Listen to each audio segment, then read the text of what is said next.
ხვიჩა კვარაცხელიას ჩვენი მორაგბეების, კალათბურთელების, სხვა ფეხბურთელის წარმატებებს შეერია საქართველოს ყინულის ჰოკეის ნაკრების წარმატებას და ბუნებრივია ისეთივე სიხარული გამოიწვია ჩვენში, როგორც სხვა ქართული სპორტის წარმომადგენლების სიხარულის და წარმატების პერიოდში გვაქვს ხოლმე ეს ემოციები. ზაქარია ხეჩუაშვილი გვესტუმრა ახლა სტუდიაში ყინულის ჰოკეის ფედერაციის პრეზიდენტი, ის გვიამბობს, როგორ მოახერხა საქართველოს ნაკრებმა, რომ მსოფლიო ჩემპიონატის B დივიზიონის მეორე ჯგუფში 5-დან 5 მატჩი მოიგო და მომავალ წელს უკვე ვიქნებით ჩვენ ერთით მაღალ დივიზიონში, შესაბამისად უკეთეს გუნდებს დაუპირისპირდებით. გილოცავთ, მადლობა რომ ძალიან დიდხნიანი მგზავრობის შემდეგ ვესტუმრეთ.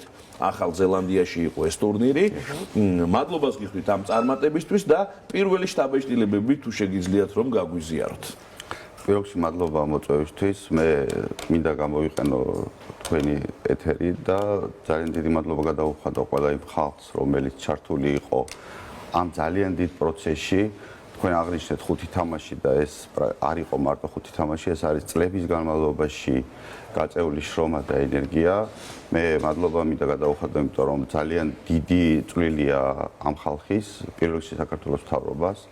პრემიერ-მინისტრს ირაკლი კობახიძეს, რომელიც ძალიან დიდი ხნის განმავლობაში ჩვენთან ჩართულია და ჩვენს მხარდაჭერას გრძნობთ და აგრეთვე ჩემს მეგობარს და პარტნიორს ავთანდილ ლენმუქიძეს, რომლის წვლილი ძალიან დიდია ამ წარმატებაში, რომელიც ჩვენ მივაღწიეთ. მოკლედ დავიწყეთ პირველი თამაში ისლანდიის წინააღმდეგ და მერე იყო მთავარი მატჩი ახალ ზელანდიასთან. ახალი ზელანდია გამოკვეთილი ფავორიტი იყო, ისლანდიაც ძლიერი მეტოქე იყო, მაგრამ ორივე გუნდის წინააღმდეგ პრაქტიკულად მარტივად მოვიგეთ. ეს რეზულტატიდან გამომდინარე მარტივად, თორე დარწმუნებული ვარ, მარტო იქ ციგურების ჩაცმაც არ იქნება იული და დგომა ყინულზე. იცით რა არის, მე ყოველთვის აღვნიშნავ, რომ ჰოკეი არის არასტანდარტული სპორტი, რომელიც ძალიან რთულია დაიგეგმოს, თქვა რომელ გუნდთან რა ანგარიში დამთავრდება და როგორ წარიმართება მატჩი. ძალიან დიდი მნიშვნელობა აქვს განწყობას, ემოციას და ყოველ კონკრეტულ მოძრაობას შეიძლება ითქვას. რა თქმა უნდა, მე აღვნიშნე, რომ პირველი ორი თამაში ჩვენთვის იყო ძალიან პრინციპული და მნიშვნელოვანი, ძალიან რთული. რა თქმა უნდა, ანგარიში ძალიან კარგი და კომფორტული ჩვენთვის და რაც საკმაოდ რთულად აისახა მესამე თამაში ბულგარეთთან და პრაქტიკულად. აი, მან ველოდით 7-ად მოგებას, მაგრამ დაინიშნა ოვერტაიმი 7-7-ზე. დიახ. ნუ თქვენ ადამიანები თვალყურს ძალიან რთული, იმდენად არა, რამდენადაც ემოციური თამაში იყო, იმიტომ რომ ანგარიში პრაქტიკულად 3-ჯერ შეიცვალა.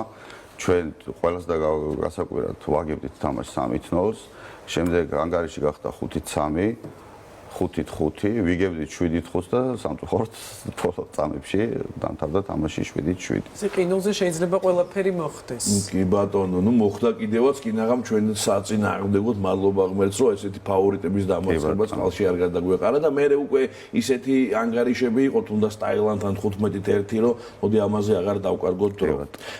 ძალიან საინტერესოა მეორე დივიზიონის A ჯგუფში გადავედით, სადაც ჩემი ინფორმაციით მეტოქეებად მომავალ სეზონში გვეყოლება ბელგია, არაბთა გაერთიანებული საემიროები, ავსტრალია, ხორვატია და სერბეთი. არის თუ არა ეს ყველაზე დიდი საფეხური, რომელიც თქვათ საქართველოს ჰოკეის ნაკრებმა გადაიარა, გადალახა და ესე მიუახლოვდა. ეხლა ხორვატია და სერბეთი ჰოკეის რო თამაშობენ, ნამდვილად არ გვიყვეს.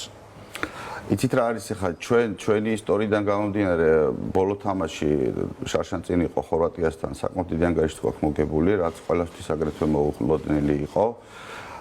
ჩვენ ამ ქვეჯგოს რა თქმა უნდა მარტივად არ უყურებთ, მაგრამ ამბიციები გვაქვს საკმაოდ დიდი და ჩვენ პრაქტიკულად შეგვიძლია რომ ეს ქვეჯგუფიც დავძლიოთ.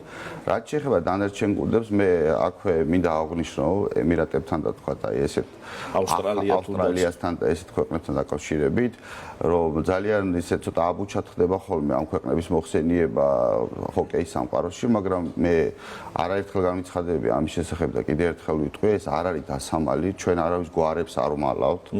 და ეს გუნდები, ისე როგორც ჩვენ გუნდებში არიან ნატურალიზებული მოთამაშეები, ეს არის მსოფლიო პრაქტიკა, შედეგის მისაღწევად, პოპულარიზაციისთვის და ძალიან ბევრი სხვა კომპონენტისთვის, რომელიც თქვა საერთაშორისო ასპარეზზე ითვლება. ამიტომ ეს არ არის ხელწამსაკრავი გუნდები. კიდევ ერთხელ ვამბობ და ბრძოლა იქნება საკმაოდ რთული და მძიმე. ჩვენ გვაქვს ახალი ყინულის მოედანი ჩვენს მახლობლად აგერ დიღომში, რომელიც მე როგორც ვიცი შესაბამის სტანდარტებს აკმაყოფილებს და არის თუ არა შესაძლებლობა იმისა, რომ ჩვენ გქონდეს ამბიცია, თუნდაც მომავალი ეს პირველი დივიზიონის თამაშები თბილისში მივიღოთ. მე გეტყვით უფრო მეც დაახლოებით 3 კვირაში ჩვენ პრაქტიკულად უკვე გვეწოდინება კენჭისყრის შედეგები და ჩვენ განაცხადი გაკეთებული გვაქვს რომ საქართველოში ჩატარდეს ეს მეორე A დივიზიონის თამაშები.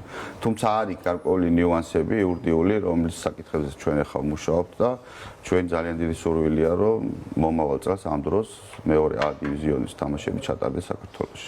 ხვალთაშორის თქვენმა წარმატებებმა და ამ თამაშების ვთქვათ მე განხილვამ ვიდეოების ნახვა ძალიან დიდი ინტერესი გამოიწვია და დარწმუნებული ვარ რომ დარბაზი შეივსება თუ ასეთი შესაძლებლობა მოგვეცემა ძალიან მოკლედ შეგიძლიათ თუ არა გითხრათ რომ ჰოკეი არის ის სპორტის სახეობა რომელიც ქართველებისთვის დაძლევადია ჩვენთვის გამოსვლადი არის და არის თუ არა გენეტიკურად ახლოს ჩვენთან იმიტომ რომ ყველას ძალიან მოეწონა და დააინტერესა.